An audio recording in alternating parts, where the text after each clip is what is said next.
Magandang araw sa ating lahat. Nandito ako ngayon upang i-present ngayong araw ang aking presentasyon na ang topic ay debate.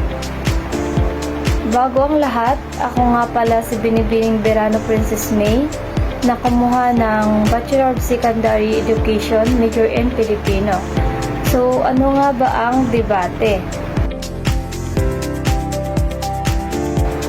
Ano nga ba ang pagtatalo o ang isang debate?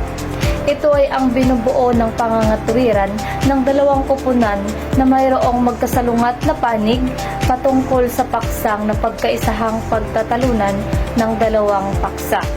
Ngayon, dumako tayo sa ang proposisyon. Ano nga ba ang prosesyon? Ang prosesyon ay ang isang paksang pinagdidebatihan ay tinatawag na proposisyon. Ngayon, ito ay isang pangungusap na naglalayong patunayan ng panig ng sang-ayon sa pamamagitan ng mga argumento. Katulad na lamang dito ay kung mayroong isang taong nagsampa ng kaso sa isang kalaban. Sa pagpapahayag ng posisyong isaalang-alang ang mga sumusunod. Meron tayong 4 na pagpapahayag ng proposisyon. Ang una dito ay ang ibigay ang suliranin sa anyong kapasyahan. Pangalawa ay ang ibigay sa payak at paturol na pangungusap na may isa lamang suliraning patutunayan. At ang pangatlo dito ay ang ipahayag ito sa paraang walang salitang pag-alinlangang ang kahulugan. At ang last nito ay ang ipahayag ito sa paraang pasang-ayon. At ito ay ating tatalakayin. 3 uri ng proposisyon. Una, pangyayari. Ito ay naninindigan sa katunayan o kabulaanan ng isang bagay na makatotohanan. Halimbawa, maraming namatay sa nasunog na bahay. Pangalawa, kahalagahan. Ito ay isang paninindigan sa kahalagahan ng isang bagay. Halimbawa, ang isang wikang pambansa ay lubhang mahalaga sa pagbuwag sa makaaliping diwa. At ang last ay ang patakaran. Ano nga ba ang patakaran? Ang patakaran ng proposisyon ay ang mga prosesyon na ito ay naghahanap ng isang paraan ng pagkilos o isang binalak na solusyon sa isang suliranin. Halimbawa nito ay dapat na gawing legal ang diborsyo sa Pilipinas. Ngayon naman ay dumako tayo sa mga katangian ng isang mabuting proposisyon. Ano nga ba ito? Una ay ang walang kinikilingan, magkasing lakas ang magkabilang panig na magkasalungat ng palaghay. Pangalawa, kawili-wili sa sumusulat at makikinig ang proposisyon. Pangatlo, napapanahon ang paksa. Pang-apat, hindi na napagpapaksyahan ang paksa. Panglima ay ang isang malinaw at tiyak ng proposisyon. At ang pang-anim ay isang maaring patunayan ng mga ebidensya. At ang pang-7 ay mayroong larangan na hindi lubhang malawak at hindi ring gaanong makitid. At ang last ay ang karapat-dapat at pagtalunan.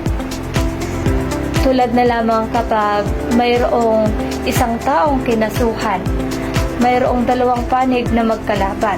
Ito ay nagtatalo patungkol sa pinaglalaban ang kanilang karapat-dapat at mayroon naman isang taong ipinaglalaban o ipinagdidipinsa yung kanyang sarili ayon sa tama o ayon sa nagawa niyang mali na ginagawa niyang tama dahil ayaw niya ito na magkaroon siya ng kaso o ninanais niyang manalo sa isang kaso. Dahil dyan, kumukuha sila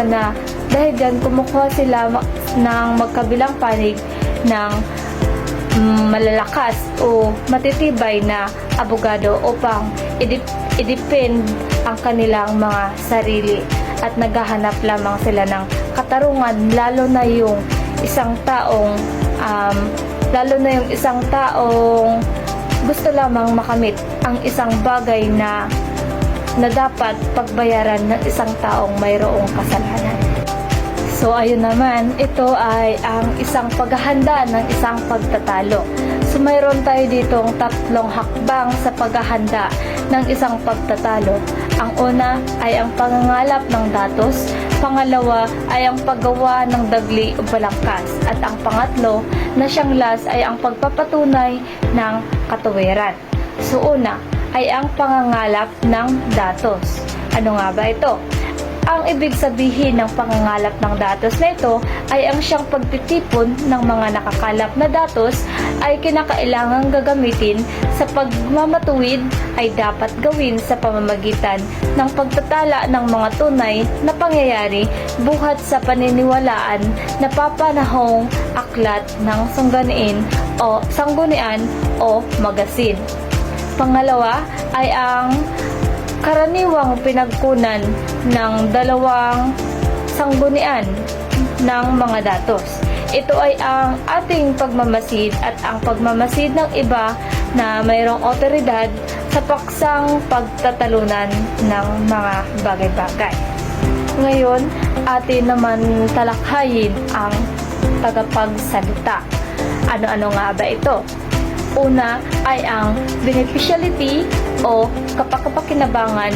Ang mga binibigay ng mga talumpati ng tagapagsalita ay kung anong mga benepisyong makukuha sa proposisyong pinagtatalunan ng dalawang tao. Pangalawa ay ang practicability o ang practicability. Ngayon ay dumako tayo sa paraan ng pagtatalo ng Oregon-Oxford. Mayroon tayong 4. Una ay ang bawat koponan ay binubuo ng 2, 3 o 4 na kasapi. Ang tagapagsalita at ang isa rito ay ang tagalata o ang scribe sa English. Pangalawa ay ang oras ng talumpati ay 7-8 minuto. Pangatlo ay ang pagkatapos ng talumpati ng bawat isa ay mayroong munang 3 minutong pagtatanungan. At ang last naman ito ay ang pagkatapos ng lahat ng mga pangunahing talumpati at tanungan ay syempre mayroon namang 3 sandali ng pagtuligsa o rebuttal sa English. Ang mga kasapi ngunit 5 minuto naman ang pagtuligsa at pagbubuklod ng puno ng bawat kupunan o ang nagbibigay ng unang talumpati sa kanila. Dumako naman tayo dito sa mga bagay sa mga dapat malaman ng isang nagtatanong. Mayroon tayo ditong 5. Halina't ating pag-usapan. Siya ay dapat magtanong lamang ng mga tanong na masasagot ng oo at hindi. Pangalawa, huwag payagang magtanong sa kanya ang kalaban kung siya ang nagtatanong. Pangatlo, huwag pumayag na aksayahin ng kalaban ang kanyang oras sa pagtatanong. Pang-4, dapat siyang magtanong ng tungkol sa buod ng talumpati na tinatanong niya. Pang-5, kung lumalabag sa taalituntunin ng pagtatanungan ang isa sa kanila ay dapat itong ipaalam sa tagapangasiwa o sa pagtatalo.